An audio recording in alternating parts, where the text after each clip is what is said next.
women have a very strange and interesting relationship with the media. Women are consumers of the media. They're audiences, they're readers of the media. And very often women are also the objects of the media because they are objects of media attention. For the role of women in journalism, I think it's absolutely it's top class. I mean, I believe we have been and we are among the best.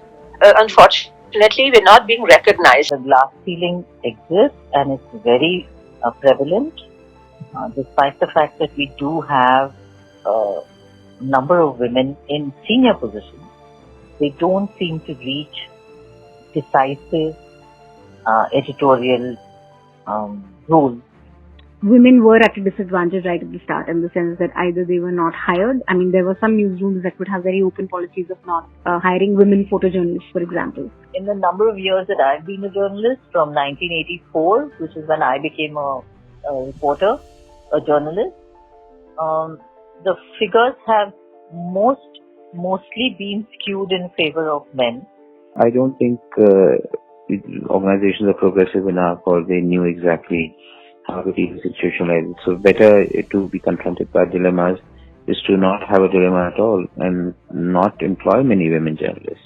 The labor market has to understand that women are also child bearers. You see, we are also responsible for putting other human beings in the world. So there's such time that the labor market does not understand that women have also another role in society.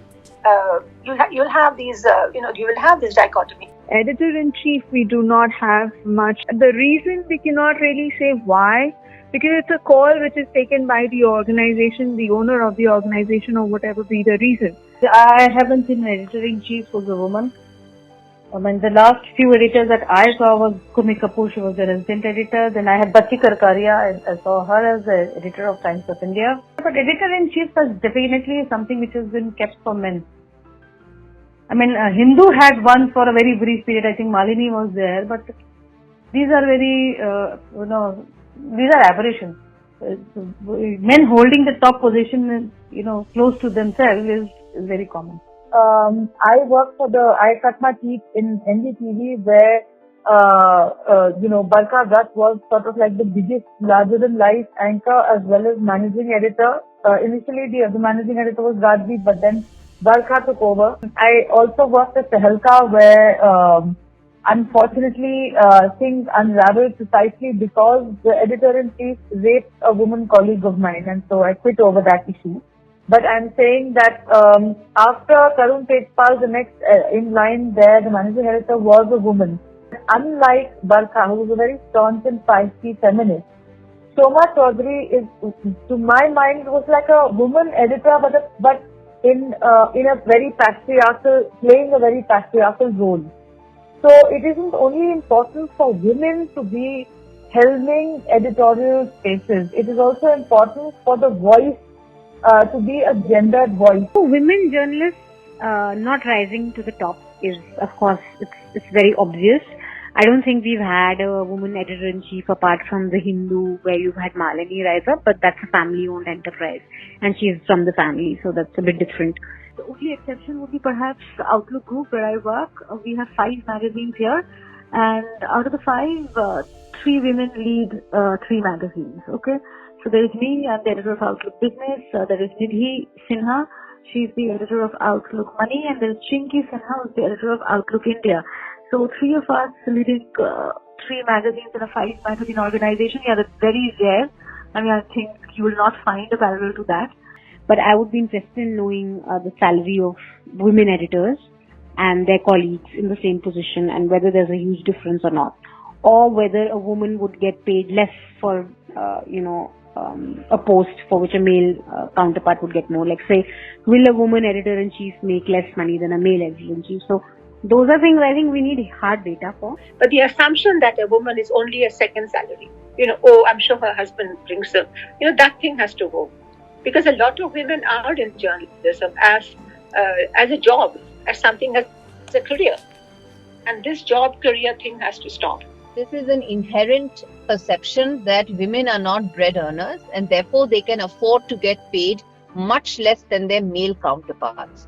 This is a very common perception and a very common form of bias and inequality and a very common form of discrimination against women. I remember one of my chief of bureaus was complaining that, women, whatever you do, whatever big stories do, you are always underpaid when it comes compared to men. A war correspondent, it's assumed that a woman would not like to go. But ask the woman first, right? Don't make assumptions. Ask. When you look at issues like arms control or trade or geopolitical issues or, even, when a certain amount of money comes in, then they think, men have to come in. I think there is also a very inherent kind of, I wouldn't say sexism, but there is a sort of a gender bias within the news space. It's existed for where women are considered okay for softish beats. So, they'll be feature writers or they'll cover gender or they'll cover, environment and stuff like that. And you don't have a woman covering, say, the home ministry or, say, defense or politics hardcore beats. Which is why then you don't have these women rising up to the top, because usually it's those, reporters covering these beats that usually rise up to the editorial ranks. When I came into journalism in 1984, for instance, women didn't do night shift. I was the first woman in my newspaper to do night shift in Indian Express in Mumbai. There were women who had started doing night shift in the Times of India much before me. There is, of course, a systemic problem of women not being able to rise up after entering the industry. And there is subtle sexism that most women have to deal with, whether it is being accorded a sort of story, whether it's a difference in the beats that you're allocated, whether it's a difference in how you cover a story or what aspects of a story do you want to cover. So, of course, if in a newsroom, 8 out of 10 people heading the newsroom are men, then it's very different convincing them for certain stories that, maybe from a gendered perspective. So that, I think that sort of subtle sexism most women would talk about. I think there has to be a 50-50, sort of thing where 50% of the positions, even on the top or from top to bottom, have to be held by women. You see that, page making, editing, it's all dominated by women. But when it comes to hard reporting or top position, decision making, it's dominated by men. Look, even when you do a survey of the articles written by experts, majority of the articles written by experts on edit pages are by men. There are very few editors-in-chief who are women or managing editors who are women. And this is even more shocking because media considers itself to be equal. It considers itself to be at par and putting men and women at par. So it is very ironical that on one end, media wants to talk about inequality and highlight inequality in other areas, but doesn't seem to address its own level of inequality. Its own high standard levels of inequality remain completely unaddressed. And I think part of the reason is because the media wields very, very immense power. And this is a power that media owners or the top bosses in the media do not want to share with women. Of course, I have faced this and continue to face it. I think it's pretty racist where, people come and say, oh, what does she know? She's an Indian. I was dissuaded from taking up crime as a beat. I was dissuaded from taking up sport as a beat. So, of course, you have these people dissuading you at each step. You will get to hear things which are extremely derogatory in nature. I've always been a reporter, so therefore my work has been to cultivate sources to get information out of them. A large part of my career I have been an economic crime reporter, so therefore that would mean that you are getting out sensitive information, sensitive papers. So questions have been asked about what tactic I use to get such sensitive information out. Yes, they're extremely derogatory in nature. The manner in which scores of journalists lost their jobs. What we found, and I don't have sufficient data, but this is just an empirical kind of, back of the envelope kind of calculation. many more women seem to have lost their jobs than men did. Even though a lot of men have lost their jobs, a lot of journalists lost their jobs, many more women did. And perhaps it's because they're not respected enough at the workplace, or they're seen as expedient. They're still not taken as seriously as they should be.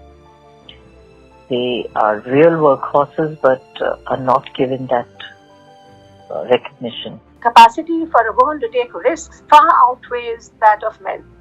And I can safely say that at least in journalism, women are risk takers. When you're out there on the ground doing some ground reporting, you are taking a big risk, not just to your life, but also to your family. Women do very well in extreme danger and extreme difficult situation, and they are able to put across stories and communicate with vigor and clarity better than many men would be able to do.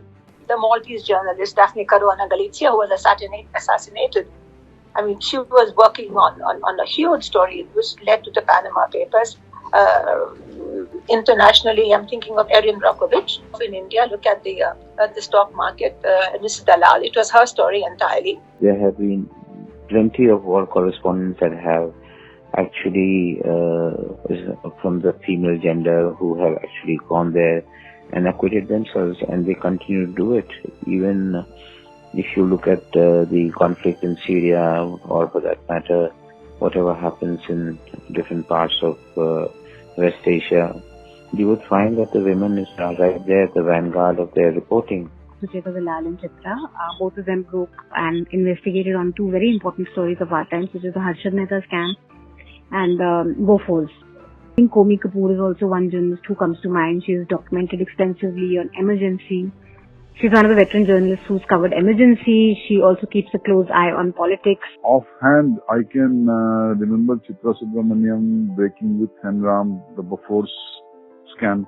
If you see the list of awardees in Chameli Devi Jain award, you will find many women. It is only for the women reporters and writers that this award is instituted. Women have done amazing war reporting. Maria Ressa, for instance, who has won the Nobel Prize, has done very, very interesting work.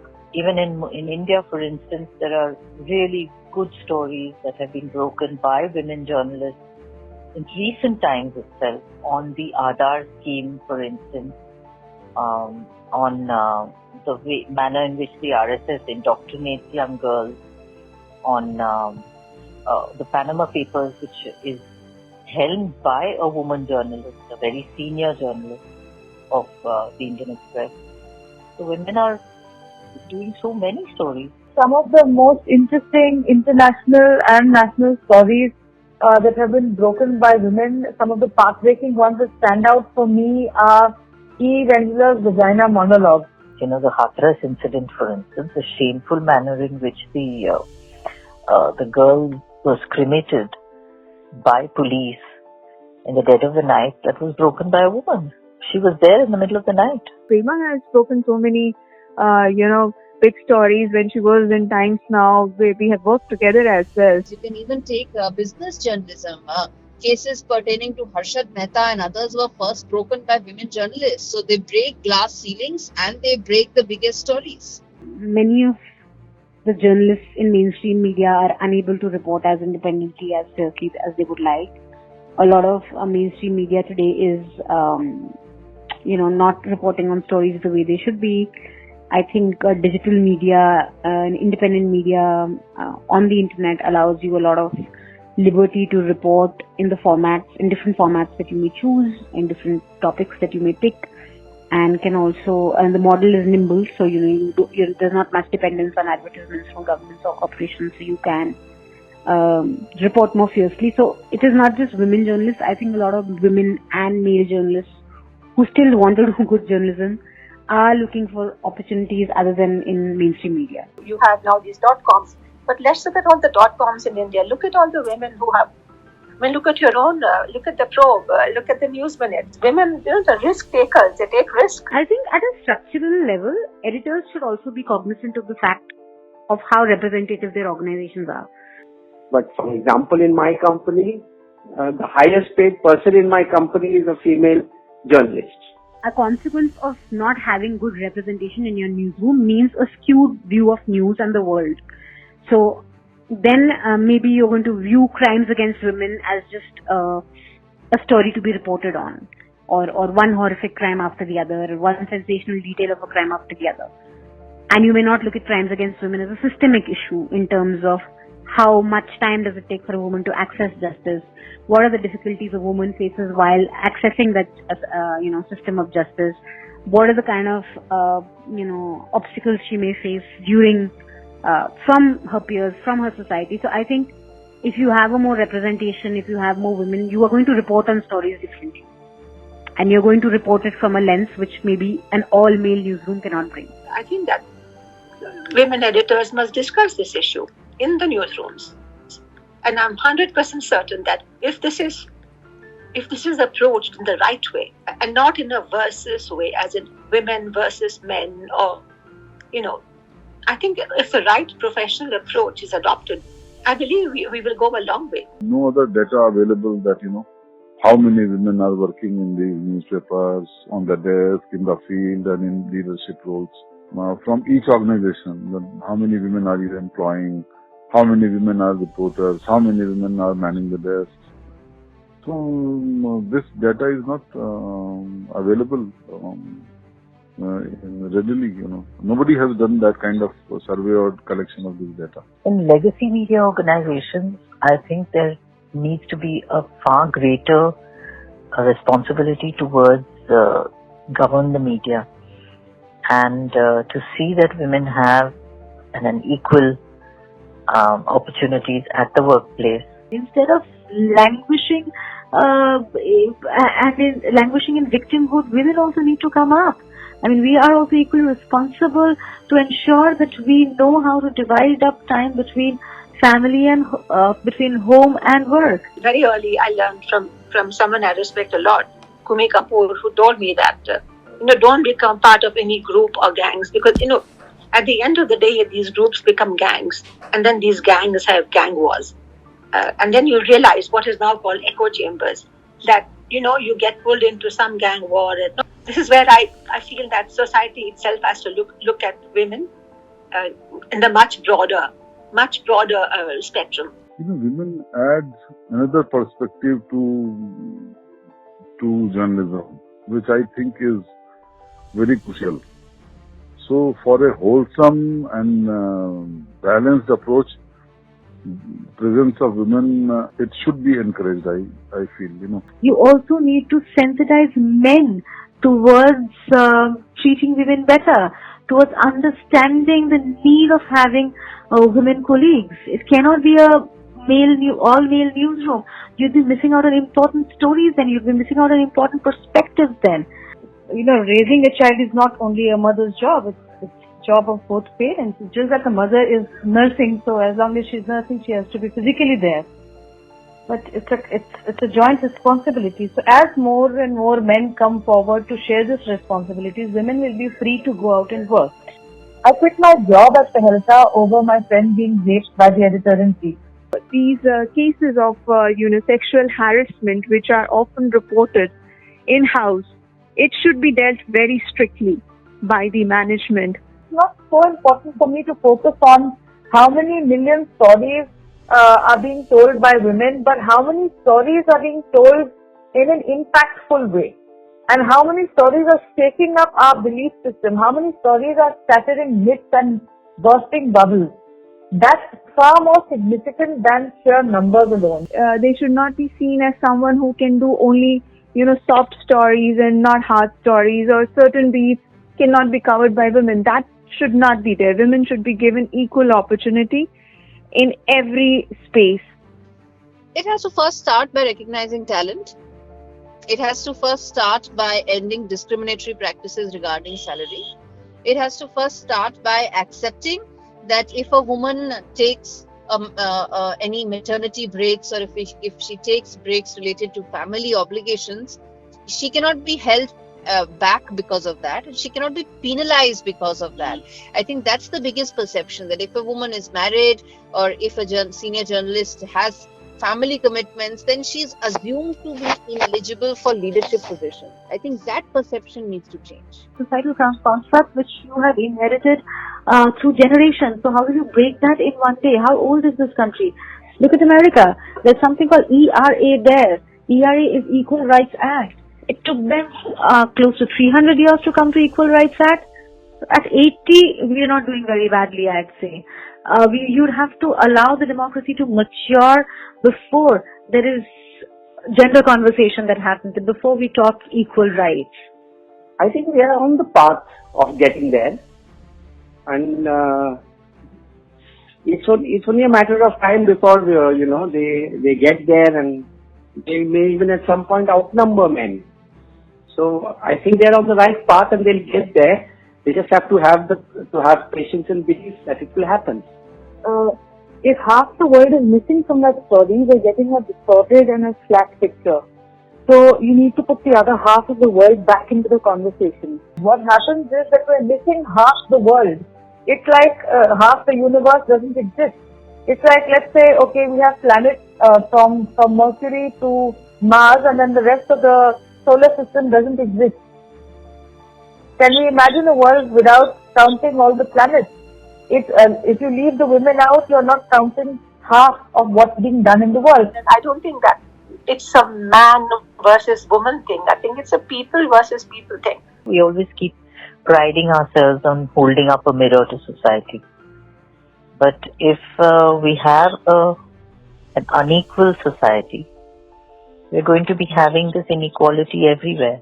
If we want to pride ourselves on being the observers and the spectators and people who want to bring about a different way of looking at life and society, then we have to start from within.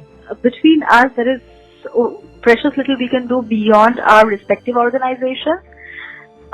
But in our respective organizations, at least we can ensure that our tribe grows, be the change that you want to see. So maybe that is where we can start.